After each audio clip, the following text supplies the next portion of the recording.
Welcome to Podlomania Podcast, your photography and video podcast where we introduce you to some of the most amazing creatives from around the world.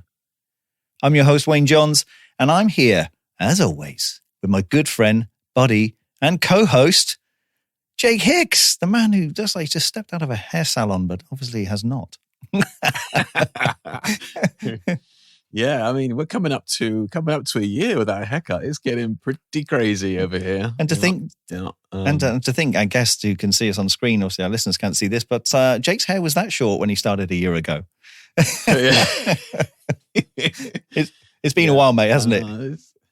Yeah. It's been. I'm looking pretty wild, but yeah, that's fine. I put a shirt on for you, mate. So nice, nice. All those fresh flowing locks, mate, and clothes. Yeah, bonus round today. That's spoiling.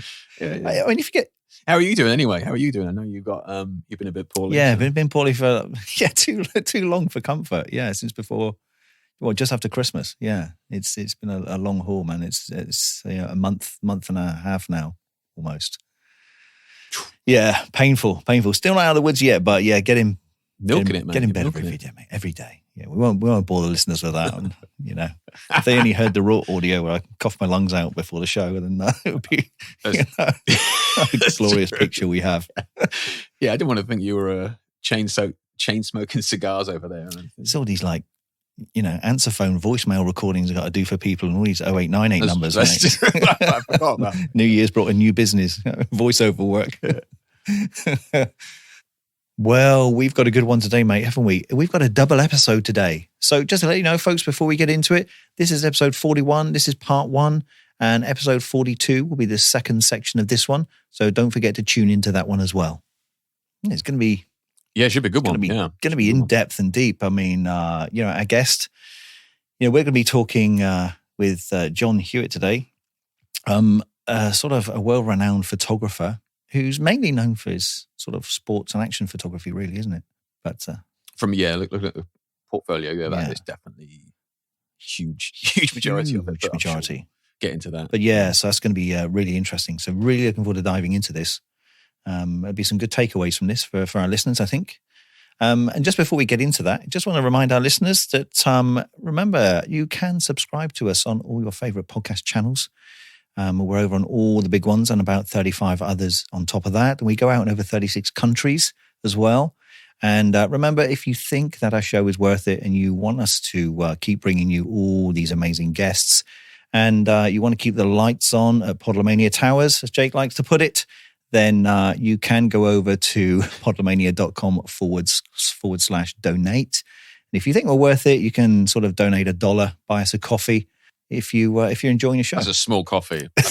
We're going to need more than that for a coffee. that's between us as well, mate, that one, $1. Yeah. But no, there's a PayPal link over there and buy a coffee link over there. So if you feel generous and you want to donate $1 or £1 or even more, we would really, really appreciate it. Okay, shall we dive into the show, man? Let's do it. Is it going to be technical today, do you think? Are we going to do some gear talk? Probably a little bit. We always do, don't we? Knowing you. Okay.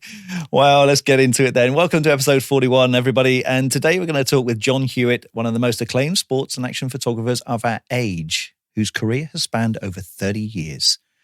Not one to be easily categorized, despite his reputation as one of the top sports photographers working today, John's list of clients runs the gamut of people like Adidas, the Bank of America, Boston Ballet, Coca-Cola, Gillette, Land Rover, Mercedes-Benz, Putnam Investments, Sports Illustrated, Time Magazine, the US Marines, and that's just a list of few.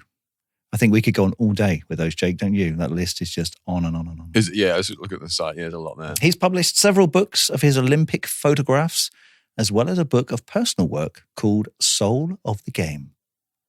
Now, in this episode, we're going to talk to John about the business, how to do it, what's changed, and what it takes to have a 30-year-long career. Oh, yeah. And we're also going to try and figure out what makes John's photographic mind tick. John, welcome to the show. How you doing? How you doing, John? I love the intro that you talk about hair. I haven't had a haircut in a year either. It's looking clean, man. That's looking clean. Jeez. Well, I mean, our listeners can't see this, but obviously we're on a video call during this as well. And you've got a lovely amount of snow behind you, we see. Yeah, it's that time of the year for here in New England. Here in New England. Nice. Is it really cold outside as well, or is it just got snow with a bit of warm sun? It's the last couple of weeks. It's been fairly cold, but so far it's been a pretty mild winter. This is basically the second snow that's actually stuck to the ground. Oh, okay. So, wow, which is good. Well, John, first question we give to all our guests. I mean, for our audience, how would you describe yourself and what you do? I don't know how. Well, I'm a photographer, and I think that listening to what your intro of me and talking about the sports, which is definitely what I do probably the most. I never look at myself as a sports photographer. I look at myself as a photographer. So I enjoy doing every aspect of photography, and I've been enjoying it since my teens. And it's still, I joke that I've never worked a day in my life because I just have too much fun doing this. Yeah, nice place to be, isn't it? Nice place to be. And what sort of work are you involved in then, just as a rough summary for our listeners? Well, I guess if you had to categorize it, I'm sort of a more of a commercial photographer. The majority of the work that I do is advertising, and for the different sports brands. I also do my share of editorial work. I think, again, I don't know if this helps describe me or not, but I have shot for covers of Life magazine, Sports Illustrated, National Geographic, and just a couple of months ago for Vogue India. Oh, sweet. Which is kind of an eclectic group of people that I've shot for. That's pretty impressive. Yeah, that is. So when you ask me to describe what I do, that's yeah, it kind of runs the gambit. It's a mixed bag, isn't it? Yeah, for sure. Yeah, but surely that's good for variety for you, isn't it? For the mindset. Oh yeah, no, I love it. Nice. Okay. Can you talk us through your path then? Like, I mean, Wayne said at the start there, you've been shooting for 30 years. Like, what got you into shooting? What was it like when you were starting out? How did you get to sort of where you are now and, the sort of clients that you're getting now? Well, I started out like a lot of people, a lot of photographers that I've talked to, you start out in high school, you shoot for the high school yearbook. My high school had basically they had a pretty good art department at my high school. And I've took every art class that they had. And then the only one that I hadn't taken was photography.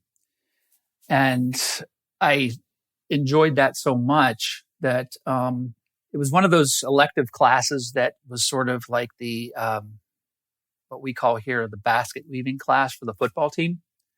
Is basically, it was for them to go sit in the class and get a grade.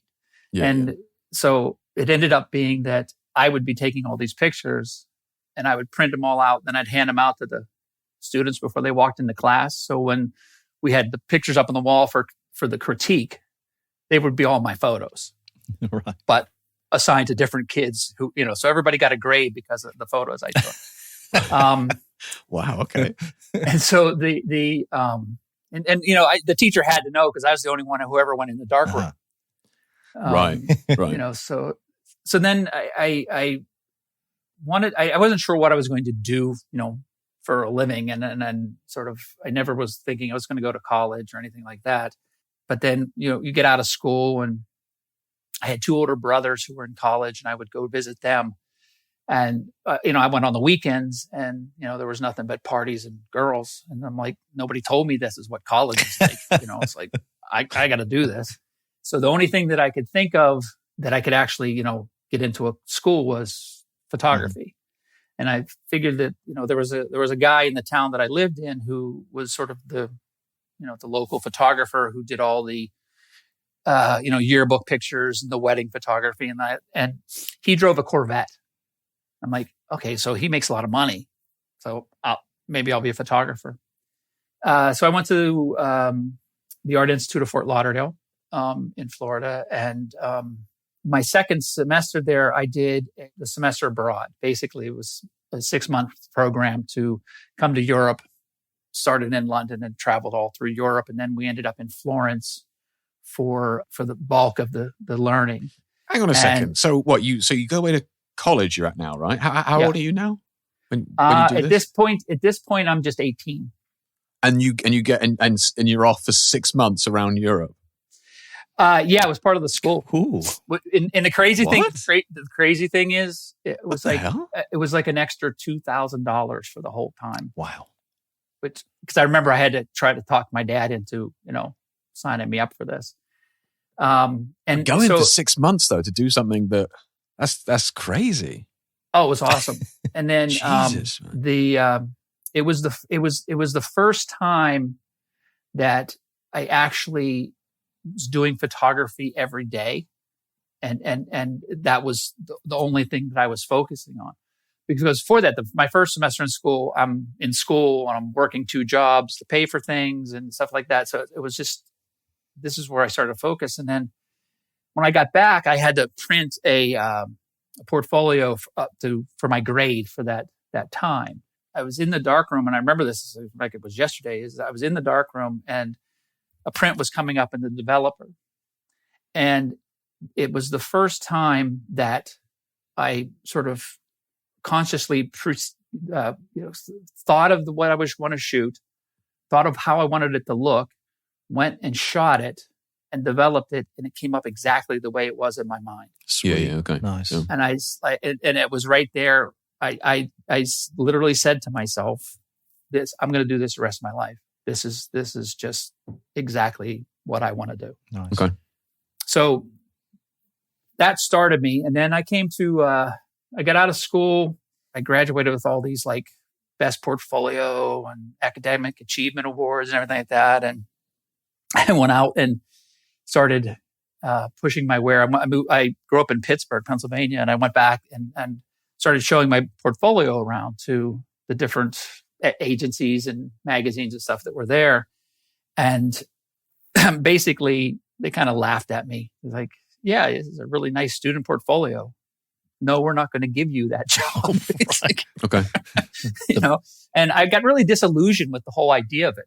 So I basically put my camera down and I went and lived in 4 different states and went to 8 different countries. During this whole period, I never took a picture. Really? Yeah, because I was just like, this is just, there was something about it. And I remember talking with my father about it after school, which helped me because he told me, I was like, I don't know if I want to be a photographer. And he said, the important thing about your education that you just got is not that you could be a photographer or not be a photographer, is that for the first time in your life, you actually accomplish something on your own. So you know that for the rest of your life, you know that you can do whatever you set your mind to. Nice. And that took a big load off of my mind that that was easy for me to go into that.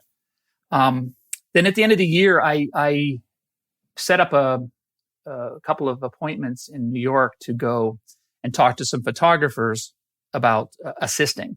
So this was the early 80s. Okay. And I went on a couple of appointments, and there was one photographer who wanted to hire me, but she was in a 5-story walk-up. Mm-hmm.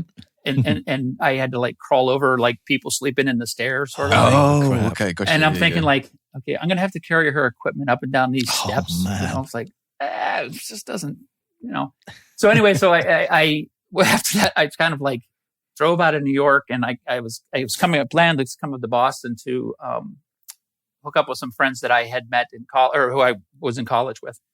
And they had opened a studio. They said, if you want to move up here, we can give you work when we have work.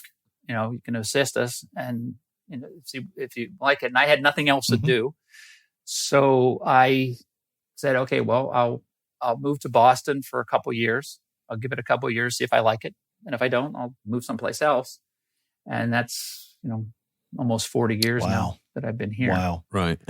So then I went the sort of assisting route. I assisted them for a couple years. And then I did another year and a half with a photographer in Boston, Al Fisher, who at the time was like one of the top 3 photographers in the city. And that was sort of my grad school. He taught me how to be a professional, is basically what it was. I remember once when I first opened my studio, I had an answering machine that you could buy. You buy tapes of like people imitating famous voices answering your phone. I think I had Jack Nicholson answering my phone. Standard thing you do. The message that he left me when he called about being a professional on that was like, it was like going to the principal's office. I was being scolded about how to do that. But anyway, so I to make this long story short, my goal was always to work in commercial photography. That's what I specialized at school. Had nothing to do with sports. Just I actually wanted to be a fashion photographer, to be honest with you. But Boston really isn't the place you go if you're going to be a fashion photographer. When I opened up my first studio in Boston at the time, the easiest work to get was shoes and computers. That's sort of was the big thing in Boston. Reebok was here, and Puma was here, and Converse, and all these shoe companies were all here. That's where they all started from.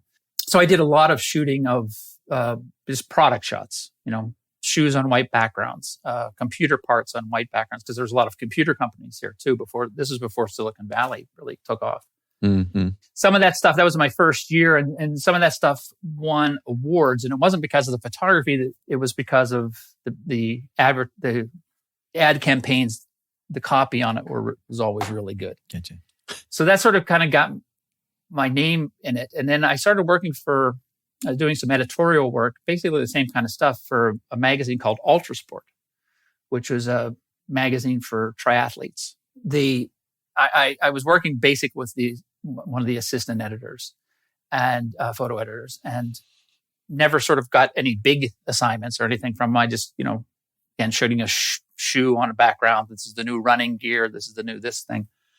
And they were coming up. I was doing that for, I don't know, maybe 6-8 months. And we're going to redesign the magazine to upgrade it. And so they were going to do a big sort of fashion shoot with athletes, for running gear and stuff like that.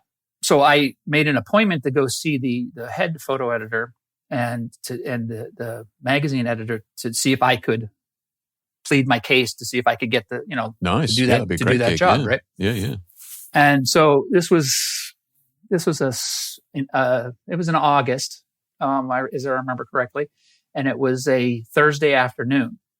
They looked through my portfolio and everything, and we had a nice conversation. And they said, "Well, we love the work you're doing for the magazine. We really like working with you, but we don't think you're right for what we're going to do." And I said, "Well, if I could show you, when are you making this decision?" They said, "Well, we're making it on Monday." I said, "Well, if I could show you something by Monday of what you're looking for, could I still be considered?" And they're like, "Okay, yeah, you can, but you don't have to do that. There's going to be other opportunities and stuff like that." Trying to put you off. And I said, "Well, no, that's fine." And I said, and as I'm walking out the door, photo editor said, "Again, you really don't have to do this." And I looked at him. I said, "Well, no, I like the challenge," just kind of jokingly. And the editor of the magazine jokingly said, "Well, if you like the challenge so much, show me something tomorrow." Whoa. Again, just joking. And that was probably the best and worst thing he could say to me. It's part of my personality. If I'm challenged, that I'm going to push. Oh, you're one of those guys. Okay. Yeah. I'm one of those guys. I bet so I left. And this is back, with film. This is not digital time. Yeah, it's true. True. Yeah, of course, that devved in the same day. Yeah. Yeah. So I called a couple of models I knew, a stylist I knew, some hair and makeup people. We shot sunset that day. Right. Then the next morning I shot at sunrise again. Wow. Doing all the things they were asking me to do. rushed it to the lab. Well, I forgot to say, he said, show me something tomorrow by the end of the day. And so at 5:00 the next day, I put 12 8x10 color pictures in an envelope and put them on his desk that day. Wow. And on Monday, I got a call from the assistant photo editor that I've been working with, and she said that I didn't get the job, that didn't work. That better not be the end of the story, John. No. Yeah, I feel really invested at the moment. And I haven't been there since. So the following week, at the end of the week, I got a call from her, and she said, "Hey, we have this foul weather running gear thing for you to shoot." And it was going to be just like lay down stuff. And I convinced her. I said, "Why don't we just, get a couple of runners and, shoot it on people running, the stuff." And for some reason that summer, it rained every weekend in Boston. So we scheduled it for the weekend, and we went out and shot in the rain. It rained for 2 days. We shot everything in the rain. So it sent all the stuff in. And a couple of days later, I get a call saying that they loved everything so much of what we just did that they're moving up the relaunch of the magazine one extra issue. So now I am actually going to be the feature photographer and the cover for the magazine a week or a month early. Whoa. For that. Okay. Result. And then so a couple of days later, I get another phone call from a creative director, John Doyle, who worked at Mullen Advertising here in Boston, and they were doing the ad campaign to relaunch the magazine. And he had been in the magazine's office talking with the editor, and he picked up this pile of photographs that were on his desk. And they were still there. Nice. He's like, who did this? And I had known this creative director. I had known him when I was an assistant. Is when I met him. And so he knew me, and we'd actually done a couple little product jobs together, right? He first gave me a couple jobs when I first started. And so they ended up hiring me. He ended up hiring me to shoot the whole advertising campaign for the relaunch of the magazine. And plus they bought 10 of the 12 images to use as mock-up covers that were part of the ad campaign. That sort of started the ball rolling, I guess to say. And then after that, I got with that same creative director. We did the Puma catalog, which it sounds not like a lot, but at the time, these were the catalogs that the different shoe companies were putting out were really beautiful, creative pieces. Nice. And I did that one. We did Puma catalog with them, and that one. Are you from a Communication Arts magazine? No. The photo annual.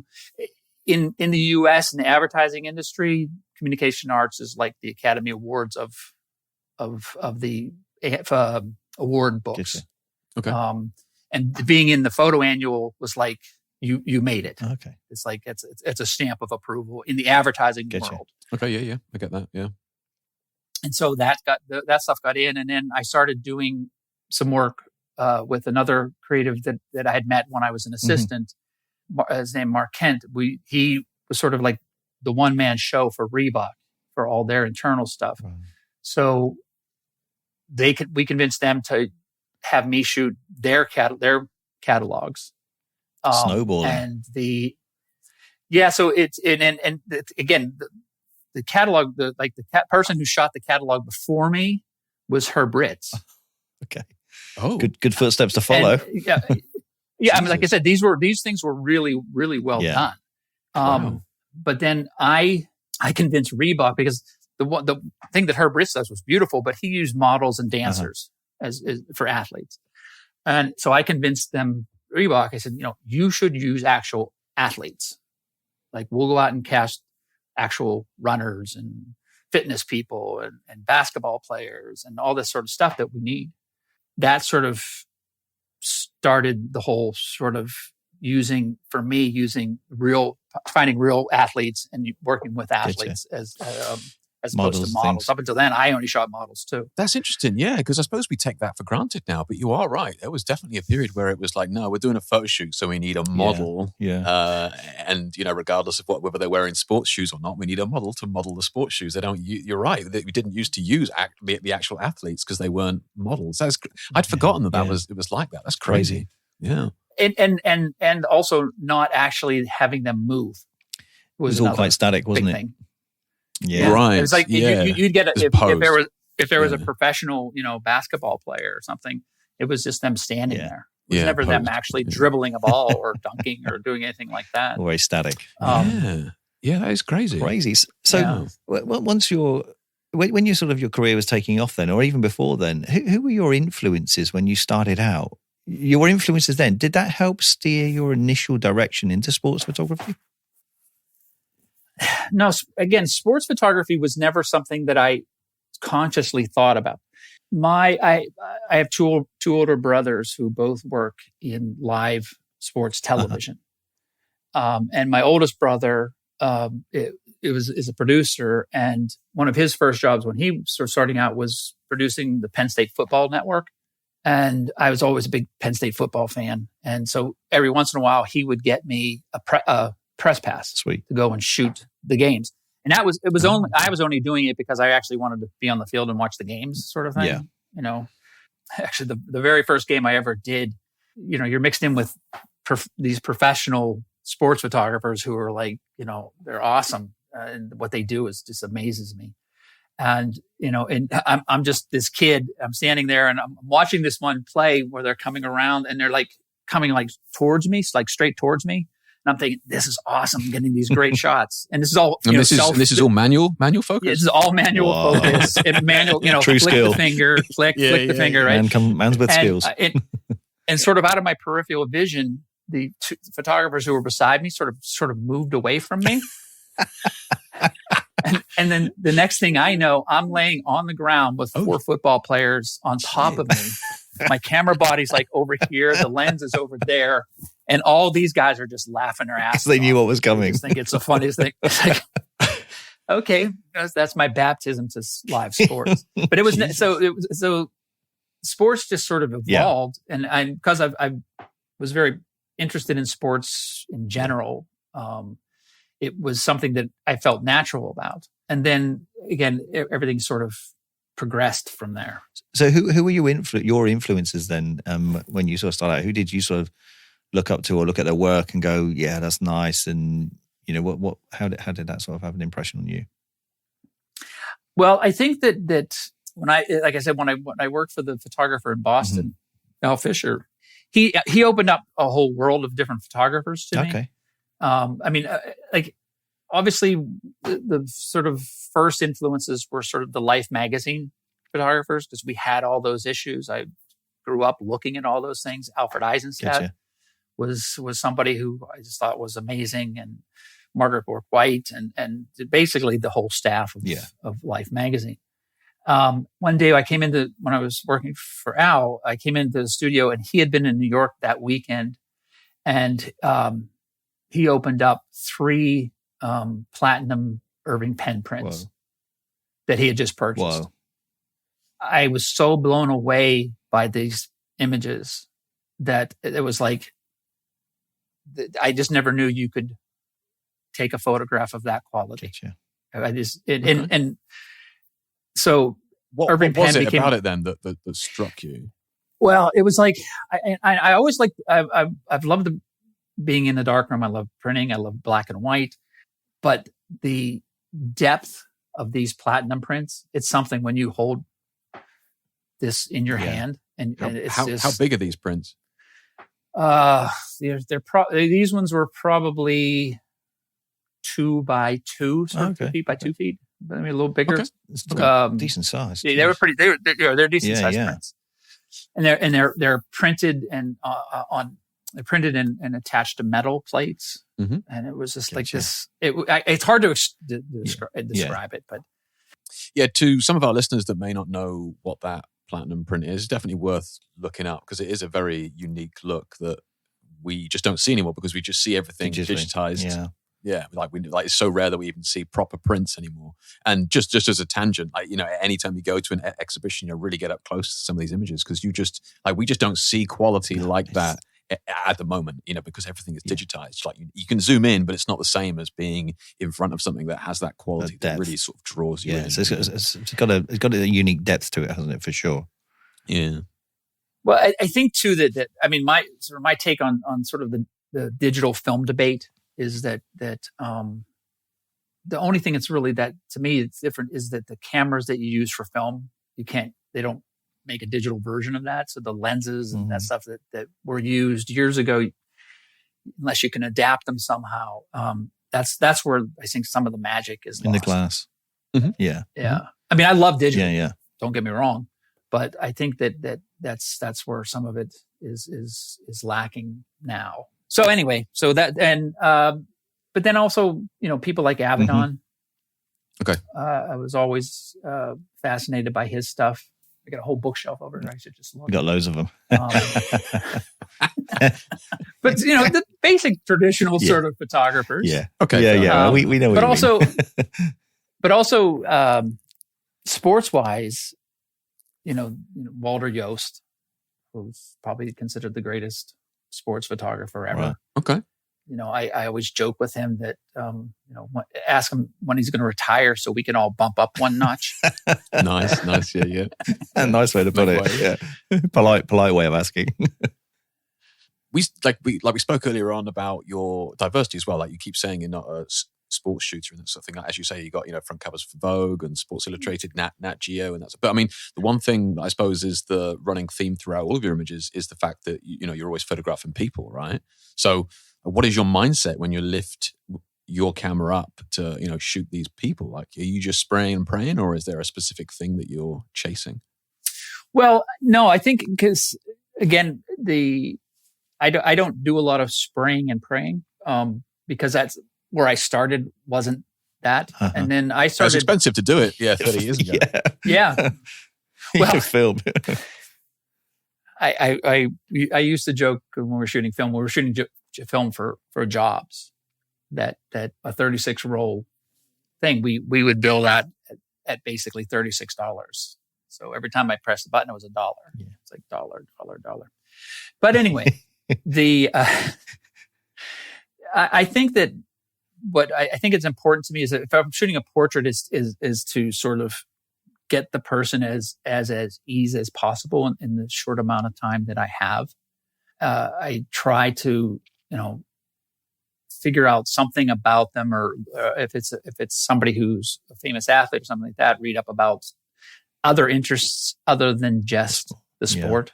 And you're doing this before they about. Even get in front of your camera, right? Yes. Yeah. So that you have a little bit of something there so that you can establish a conversation with them. And sometimes it works, sometimes it doesn't. Sometimes they just, you know, they don't want to be bothered, just take the picture, which is fine. And I had developed this basically mentality. I'm there to make the best picture I possibly can for them, because when it's all said and done, if it's up on a billboard someplace, my name is not on it, their face is on it. Yeah, I get you. So you know what? I want to do the best thing I can for them, but if they don't want to cooperate, then I still send the bill in. Yeah, true. Yeah. And it's. But I mean, like these are portraits because these are, you know, air quotes, real people, right? These aren't models who know how to pose and that sort of thing as well. So how are you directing them then? Like, how are you just talking to them with your camera at your hip on a tripod, or how are you doing this? I'm not very animated as far as when I'm actually taking the pictures. Okay. I really, the only time I talk a lot is when it's not going well. And then okay. You know, so you're using conversation to try and figure it out. if I'm getting everything, if I'm getting everything I want, then I'm just going to be shooting and then we're done. And I'm pretty quick at it. Yeah. Boom. Okay. I can see that. Yeah. So, you know, and like I said, where the conversations usually happen before they, you know, walk on set. Yeah. To kind of get relaxed. But when I'm shooting sports, it's very easy for people, like if you're shooting a person who's you know, they're a marathoner, say, and they may not like their picture taken, they may be uncomfortable standing there getting their picture taken, But if you say, okay, go run there and back, they're on it. Easiest thing in the world. Okay, gotcha. Run faster, run harder. Start here, stop there. Then you're doing something that's in their wheelhouse, and all of a sudden they become very relaxed. So then, if you need to shoot portraits of them, it's probably best to do that after they've the power of distraction, isn't it? The power of distraction is a good methodology for sure. Yeah. So you're always trying to get them in a situation, outside, I presume, rather than in the studio where you can actually get them doing their thing, right? Yes, I don't do a ton of work in the studio. I saw that, yeah. But I have done just about every sport in the studio, and to make it look real. But it's still the same sort of idea of it, is that they have to put 100% into it, and the more they put into it, the better everything looks. Of course, I can believe that. Yeah, for sure. Yeah, goes without saying, doesn't it? And there's little tricks that you can as far as getting intensity but for example, them if it's a stationary thing and they have to tense their muscle, if they tense their muscles up, then it gets to look more real. Yeah. But the other thing, and I do this with everybody, from people who've never been in front of the camera before to people who do it all the time, is I try to explain about how to put themselves in the right mindset. The easiest example you can do, and if you have children, if you want a nice picture of your child smiling, you, instead of asking them to smile, pay them. You ask that you pay them. Yeah. Well, that works too. But you just ask them to think of something that makes them happy. And if it's like when my daughter was little, I said, just think about your dog, and she'd get the biggest smile on her face. And if I wanted her to look intense or mean, I say, just think about your brother. And automatically everything happens. And if you get that, then that's, it's basically, the Robert De Niro method act. Yeah. You put yourself in it, and you put yourself in the situation, and your body does everything for you. So you don't have to sort of force that fake smile or that intense look, and if with athletes, I would ask them to, think about this game that you were in, and can you remember when you did this? Okay. Yeah. Okay. I mean, I remember there was a Thierry Henry, the soccer player. Yeah. I was shooting him for Nike. I had watched this game like about a year before. I was in Paris shooting a Japanese soccer player, and they just happened to play a friendly against the French team. And Thierry Henry did this thing where the ball's coming to him, like 40-yard kick to him. And he jumps, and I swear he was above everybody's head, catches the ball at the end of his foot, drops down, flips it up, and does this side kick into the goal. Right. And it was like, I had to watch it like 4 times. I was at the game when it happened. Then I went back and watched the game, the replay on television. Right. And so like a year later, when I was shooting him, I said, well, do you remember that game? And he go, oh yeah. And then he just did that for me. And I was in a studio, and he just kept. Really? Yeah. Just because it's again, he's doing what he knows. That's what he's best at. And True. Yeah. And I try to think I'm best at like when to push the button. And that's it half the time, isn't it? It's it's not actually modeling. It is more getting into character and acting more than anything. You give somebody a role to play, and everything becomes more natural, like you say. Mm. Yeah. And I think you can do that across the board with photography. Yeah, I do it in fashion. Yeah, not so much in beauty, but in fashion, yeah, I do the same thing. Try and get people into character for the shoot, 100%. Yeah, even portraits. It's nice to, like you say, if you do background on people, and you can almost suggest a story to them to help direct the mood of your shot as well. I think it helps a lot. Yeah. And I do a lot of TV work too, and I work with a lot of people who, again, never been in front of the camera, and to get them past that nervousness, you start talking about that stuff, and you can see them sort of physically calm down. Yeah, that's right. Yeah, no, it's a good way of doing it. Yeah, suggestion of roles and things like that. Now, this is a bit of a sports question. Now, you've shot many of the International Olympics over the years, and I'm sure you've been in many a photographer's pit, as we know the term over here. What sort of challenges do you face within sports photography, both physical and technical? Well, yeah, I've shot at all the Olympics since Salt Lake. And I Olympics had always been something that was sort of a dream thing for me. I mean, I had visions of me actually competing in the Olympics when I was younger, and that all went away. But and you have to practice. Too much like hard work. Yeah. And it's funny because I joke with people because like at that time, so this is 2000, I have this pretty good career going, shooting sports for advertising, where we have big crews of people and catering, and it's nice days, and we go out to dinner afterwards, and we fly to nice places and stay in nice hotels. And then for some reason, I decided that I thought I needed to start shooting live sports as it happens, which is a whole entirely different world than what I was doing. And then all of a sudden I'm carrying, 90 pounds of equipment up a mountain. Wait for that. In the snow with no assistance, no catering, no food. And then, and again, I'm with a group of photographers who do this daily. Yeah. Mm-hmm. And, their paycheck depends on them getting that shot. And it's a much more cutthroat sort of thing. Yeah. And it's also like the Olympics, there's this competition that nobody knows about, and it's between the photographers. Yeah. Because you're the best sports photographers in the world go to the Olympics.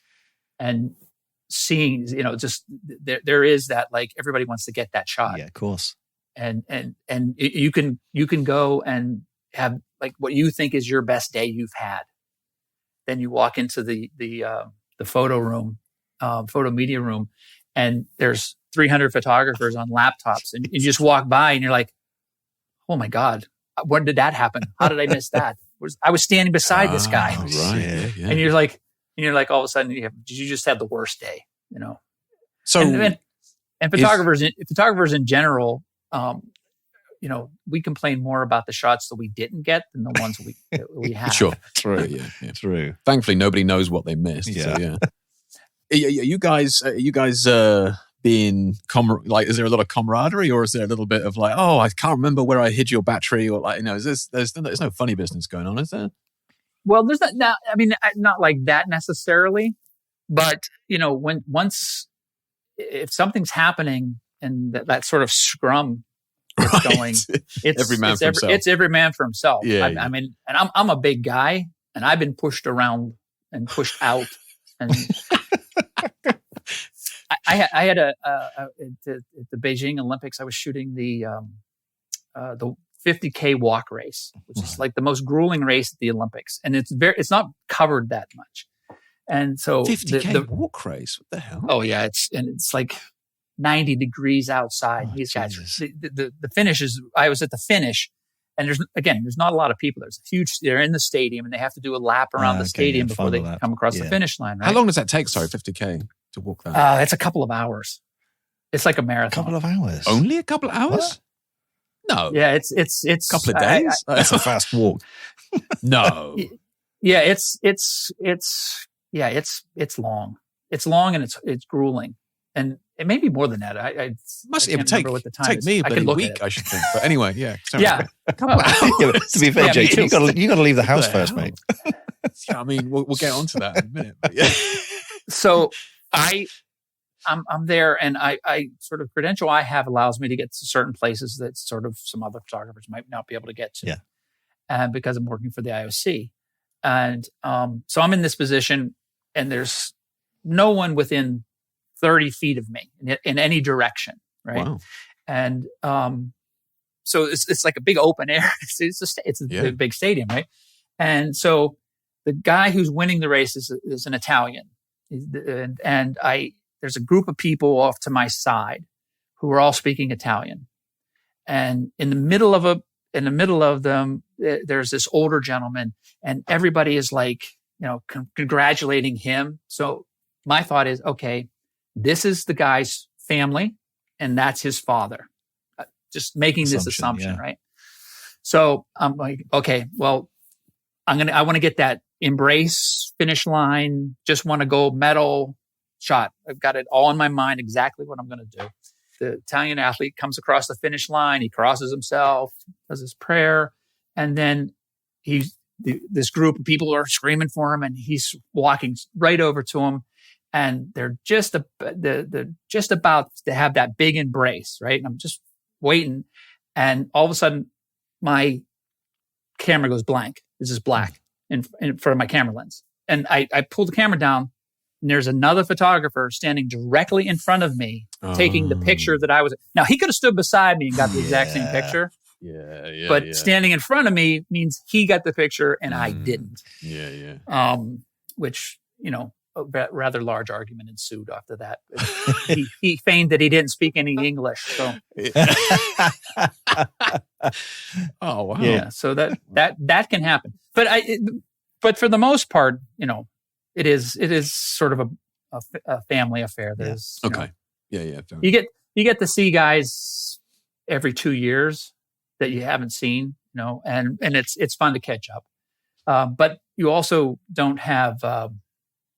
You also make plans all the time to say, like, oh yeah, let's have dinner, next Thursday. We'll take a break and go have dinner. And then eventually by next Thursday, there's some race or something happening. I'm sick of the sight of you. So it's very hard. But luckily the Canon and Nikon usually have a big sort of welcoming party. Get you.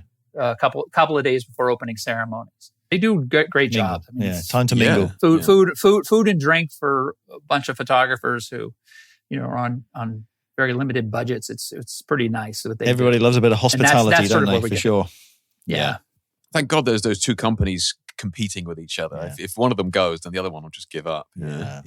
Have a sandwich. Well, they're both in the they're in the media center. They have basically the biggest loaner and repair facility in the world at that point. Wow. So you can go in, if you're a Nikon person, you can go in and get any Nikon camera, lens, whatever you need for 24 hours by just signing. And, you have to bring it back the next day. And it's great because if you're trying to do something specific or you need a specific lens, because not everybody owns a 800 millimeter lens. You can go to Canon and they'll give you one for the day. Sweet. Or you want something wide or something like that. It's a nice That's deal. Cool. Yeah. That's nice. Cool. They're very, and they'll service all your equipment. It's always like the last day I go and borrow a whole bunch of equipment and give them all mine. So when I'm going home from the Olympics, everything is clean. So nice. Firmware, the lenses are all nice and they're all sealed in little plastic. And I'm like, it's a bonus of that. Yeah, that's a service. I don't know if I answered your question about what it's like, but photographing in that. Yeah, it sounds nice. Yeah. I forgot what the original question was. I forgot that. I'm sure you answered some absorbed. But it's the thing the thing about it that a lot of people don't realize, because a lot of people say, "Oh, wow, it's great you're going to the Olympics," which is great. Yeah, but you're sleeping 4 to 5 hours a night. That's maybe get a decent meal once every couple of days. It isn't something in a wrapper. No. And I think that's what a lot of people don't understand is that it is, there's grafting and then there's a really hard graft. And when you're doing that day after day with little sleep and, only snacking and having little meals in between, that's hard work to stay focused, if you excuse the pun, with little sleep as well and still perform and get the shots as well. Well, and for me, because again, I didn't come up shooting sports journalism. Yeah. And so those guys, like, they have so much more experience. But there's times where I'm walking into a venue that I've never seen before and photographing a sport that I'd never photographed before. And and I have to get something within an hour and a half of that competition happening and be able to walk out with something that I can deliver to my client. Yeah. There's definitely pressure because you can't, in the advertising, I can say, okay, just do that again, please. Yeah. Can we do a reshot? Yeah, it doesn't happen, does it? It's like, Usain Bolt, could you just do that 100 meters one more time? Yeah. It doesn't. I didn't get the finish line thing. Just, kind of fake it again. So flipping gears entirely then from like the photo pit where you're rubbing elbows with everybody else to quarantine, like lockdown, being on our own. I'm sure like everybody, I know America's been a little bit more relaxed with the lockdown, but I see you have been keeping busy with some quarantine projects there. Can you care to talk us about, what you've been doing to stave off the creative slump? Well, I started uploading everything to a cloud service, all my images, which I'm still not quite done with that yet. That's right. You've just been uploaded. Right. Nice. Years worth down the line, still going. That's exciting. Yeah. It's kind of scary. I started doing this COVID, I call it COVID portraits, but it's sort of evolved into something more, where I was watching a documentary, or basically like a podcast, I guess, with Joel Meyerowitz, who's a photographer that I've always admired his work. And he was talking, the question was, what are you doing during the COVID sort of thing? And this is just right at the beginning of the lockdown for us. He had started a project where he's doing a selfie every day, but he's not doing it like with his phone. He's actually setting up shots to do a selfie, which I've seen some which were brilliant. But then he started talking about, you don't have to do, you don't have to go anywhere to do it. Just, look at a, some light coming through your window, and just kind of follow that as the day goes on to see what it does, and kind of explore that sort of thing. So I'm sitting there with my feet up on the desk and watching it on my computer screen. And so I kind of picked up my iPhone and I kind of looked around and like, oh, there's some light coming in the window. So I took a couple of pictures, and then I looked at I had two monitors, and in one monitor is the reflection of me sitting with my feet up. And then the other monitor is him. So I take a picture of that. It looks interesting. Him, not my feet. So I was like, okay. So then I started taking pictures of the interview on the screen. Okay. And I like this. This is pretty cool. And then I watched another, after that, there was another same channel had a Albert Watson interview. So I took some pictures of him. Like, I like this. And then later that day, we were having our COVID briefings from the president, which were just, it was like a comedy show. That's to say laughable would be a word, wouldn't it? Yeah. So is this before or after you started injecting yourself with bleach? Or you just getting ready for that? Yeah? No, the bleach one, I do have the bleach one. I did photograph that one. The bleach one came a couple weeks later. Gotcha. Something to build up to, yeah.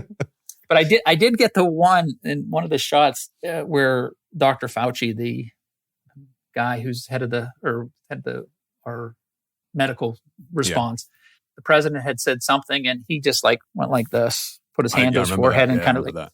Yeah. And that was the one that I shot. So I just shot it. And it was. So you're just shooting this with your phone from onto your monitor, right?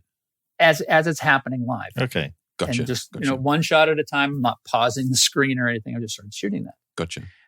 I did that for a couple of days, and it kind of I started thinking about the fact that practically overnight, we went from this sort of highly produced visual world of television and news and reporting and everything like that to this Zoom world. Yeah. Where all of a sudden, everybody's, in their living room, and apparently everybody in the planet has a bookcase that they want people to see.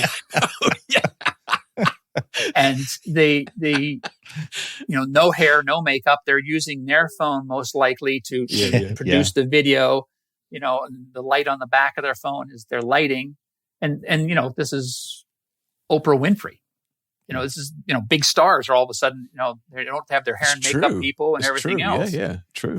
So I thought, I'll just document this as a time in our life and sort of show, again, I'm not sort of what the end result's going to end up being with this. But so then I started shooting various TV shows and various news things. And again, this is all just sort of live. And with the phone, I'm just shooting it one click at a time and trying to get something that looks like a portrait out of it. Eventually, sports started coming back. And so I started shooting, again, these sports going on. And I posted, there was a golf match with Tiger Woods and Tom Brady and Phil Mickelson and Peyton Manning. And so I just sat sitting in my office photographing it. And so I posted some on Instagram the next day. And I got one comment from a guy who I'd known for years who said, "I knew you were at that match. I told my wife I saw you on television." No, I'm sitting in my office. I joke because I've lived where I'm living for about 20 years. Okay. This is the most I've ever been here. Oh, right. Oh, well, during lockdown. I think, I think all of us, Yeah. it's the longest I've been without traveling. Yeah, same. It's crazy. Yeah. Same. I will say, just coming back to your project, looking at the images on your site, some of those images are harrowing. I'll be honest. Yeah. I'm not sure whether that was your intention, but looking at them in as a body of work, some of them are definitely harrowing. Well, yeah. I'll send you the other link because right now I'm up to about 6,000 or 7,000 images. What? Okay. Whoa. That I've done. Holy shit. Between covering all the different things that are happening. I've covered all the sporting events. I covered for the first time, and I've always wanted to do this. I covered the Tour de France, the whole thing. every day. Yeah, Wow. the whole thing. And I it's some of my most favorite pictures.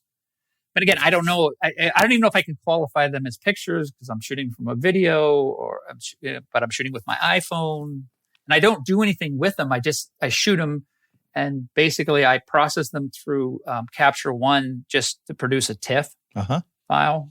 And I might do a little, spotting, getting rid of some spots and dust and something like that. Yeah. But I've also come to now that there's sort of dirt and smudges on the monitor I use that I probably should clean, but now actually is part of the whole look. Part of the look. And depending on what time of day that I shoot them, the monitor is different. So I'm looking at the monitor right now, and because the windows are open, there's sort of a glare on the monitor. Yeah, so if I shot something now, there's a glare or a flare on the actual shot that I do. But yeah, I did all the political conventions, and I'm just finishing up the inauguration, and I think I'm done. Again, I just did it as to have a record of what this crazy world's about. Well, what I'm thinking is a friend of myself and my agent, and my agent had showed her this other website, and she looked through it, and she works for the State Department, and she's a pretty talented writer, and she got inspired to write something. Basically, it's just the photos sort of are a reflection back of sort of what the year is, and it was sort of her way of remembering the year and sort of her idea of it. And I really like that idea. So I'm toying with the idea of having other people look at the pictures, but then write their experiences of what the year is. Because I think that there's such a variety of views, sort of what happened this year, especially in this country, because we have such a divided populace and people who are like see things one way, and you see them completely opposite of the same thing. Yeah, you've probably never been as divided as you are now, actually, thinking about it. No, and it's like, it can be family too. Yeah. My brother and I don't really agree on what's going on. Okay. We had it here with Brexit. It's probably the largest generational divide that we've ever seen here. Yeah. Like from one generation to another was Brexit. polar opposites. Yeah, it's probably the biggest one we have with Brexit. Yeah. And so if I do this, again, I'm not sure what the end result would be, but I would want to get as a diverse group of people to write about it. Gotcha. Because I also have sections on the Black Lives Matter protests where I didn't want to do this, but I went back and I watched the George Floyd, and they released the body cam videos. Yeah. It was hard. Yeah. It was hard to see. Yeah, it's hard to watch. And like I said, I sort of purposely avoided that. I didn't really want to watch it, but then I made myself go back and watch it and photograph it. And there's from the wildfires we had here to just such a variety of World Series games, football games, the NBA finals, everything. So, because it's like, you see all these things, there's no fans, everybody's in a, yeah. And I if I could, I would be out documenting all of this. Yeah, of course. So that's the best I could do. What's happened with that quarantine project then? Have you commercialized it yet, or has it just remained a personal project, or have any creative directors commissioned you off the back of that at the moment, or? No, I haven't done anything with it yet. Like I said, other than that post that I did on my website, but that's such like the tip of the iceberg sort of thing. Okay. And because it's such a variety of other things there. Again, I'm just still trying to toy with the idea of what I want. Get you. I think that some of the stuff would make beautiful prints. Yeah. Because they are some are very grainy, very abstract. Get you. Looking at something that might not be that abstract. Have you printed any out yet then? No. Well, that's the thing. I'm really bad about that stuff. I just thought as you're talking about, it'd be nice in a print. Just wondered if you'd done one just to see, like you say, it's got that grain and almost that abstract feel of if you've actually seen it in a print yet. But interesting. And I think the other part for me was the technology of using your computer and using the phone as my camera. I could have, gotten out phase 1 camera and shot these really super high res things. But then you're only getting the monitor resolution anyway, aren't you? So, well, but I think it was because of it was sort of like, to me, it was like this loop. Yeah. That it's what a lot of this footage I'm seeing is coming from a phone or an iPad or somebody's computer to begin with. Camera. Sure. True. So I wanted to keep it in that same loop. Yeah. You mentioned Black Lives Matter, which is obviously a major part of 2020 for all of us. But I mean, you actually covered the Boston rallies as well over there. I mean, there was some powerful images that you took, but can you talk us through what that was like for you? I mean, because ordinarily that's not the sort of thing that you cover. What are the challenges that you faced? It's funny because I've over the years I've gone to a couple different things that I would not normally cover. Oh, I mean, because that's a whole different world. Sure. Because that's straight up journalism, and again, I have this interest in it, but I don't have the experience of it. Doing the Black Lives Matter was one of those things that I had to do for myself, and if the photos help somebody, that's great, or expose somebody to something that they don't know about. But it was more for me. I mean, I remember back on 9/11. Wanting to drive to New York to document it, and never did. Yeah. It probably would have been a disaster for me to go do it anyways, but it was always in the back of my mind. But I'm still not the person. I'm not the person who runs towards the disaster. I'm probably the person who's going to run away from it. That's fair enough. Yeah. So, and the guy, and again, you have to give credit to those guys who do. Absolutely. With just a camera in hand. That stuff great. just blows you away. The stuff Ben Lowy does or James Knockway. It's like, that's just incredible how they can do what they do. It's that visual art of that. So, but going there, it was interesting because it was not hard to do from just the photography standpoint, because the images are there. That what was going on was that people were very passionate about it, and so that, and they're very people nowadays, they're very unaware of the camera. the other thing is that for the most part, people were social distancing. So it was easy for me to walk through the crowd. Getcha. And to get in front of people. Okay. The people who were the most passionate, I find, are sometimes the easiest to photograph because they don't see you. Yeah, I get that. Yeah. So you can kind of get closer to it. Getcha. And I think I didn't want to use a long lens. I just did this 5D and a 24-70. Okay. And just kept very low key. But I have found in the past, and if you look and know, you know what you're doing, you look like you know what you're doing. I've been able to get incredibly great access without having any press credential. Getcha. Because they just assume you know what you're doing. Oh, okay. Okay. Yeah. Well, that's I mean, nice. I did that with the March for Our Lives after the school shootings. Uh-huh. Yeah. Down in Boston. I just, kind of drove into Boston, parked the car, and I ended up being like a half a block from the protest coming down the street. Okay.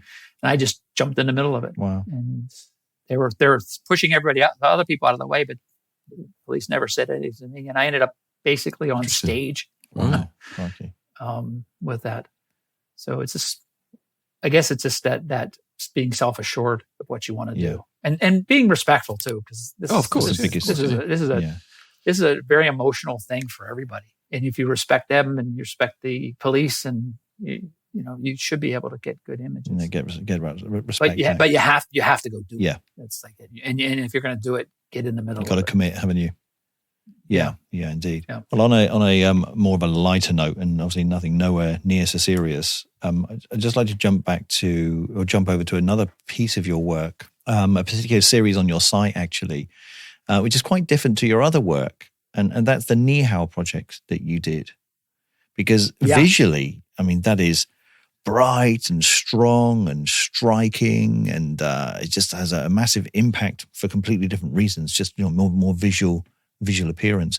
How did that come about, and what was your idea behind it? Because, I mean, I love the images, by the way, but even can we just explain the images to the people that obviously can't see them? Oh yeah, the image. Would you class them as more of a sort of fashion portraiture style image? Yeah, be a sort of right description. Yeah, but the image is if you go to John's website and just look at the Nihao project in his portfolio, I mean, I like it because the highlights in them almost look like they're on the verge of being overexposed, aren't they? But they just look awesome, absolutely awesome.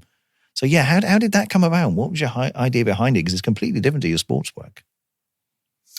That was that I was in Beijing doing. I was shooting a campaign for Chinese athletes. Oh. Before the Rio Olympics, I think it was. And so the producer, my producer in Beijing, this wonderful woman, Afra, who, she's awesome because I just ask her anything and it happened. Brilliant. So I had a couple of days before I had to go back, and I said, I really would like to shoot some sort of fashion thing while I'm here. So in the matter of, a day, we put together this shoot, and this was all done in studio. We got 3 different models. We got this amazing hair and makeup people, because if you look at I think it's the very last shot that just the eye, the detail on the eyebrow, the flowers on it, I mean, was put in one at a time. Wow. I mean, it blew me away. The actual dresses and things that they were wearing, because we just should we shoot, current fashions, or what should we do? And the stylist had this collection of antique, traditional royal gowns that some of these pieces were tens of thousands of dollars. Whoa.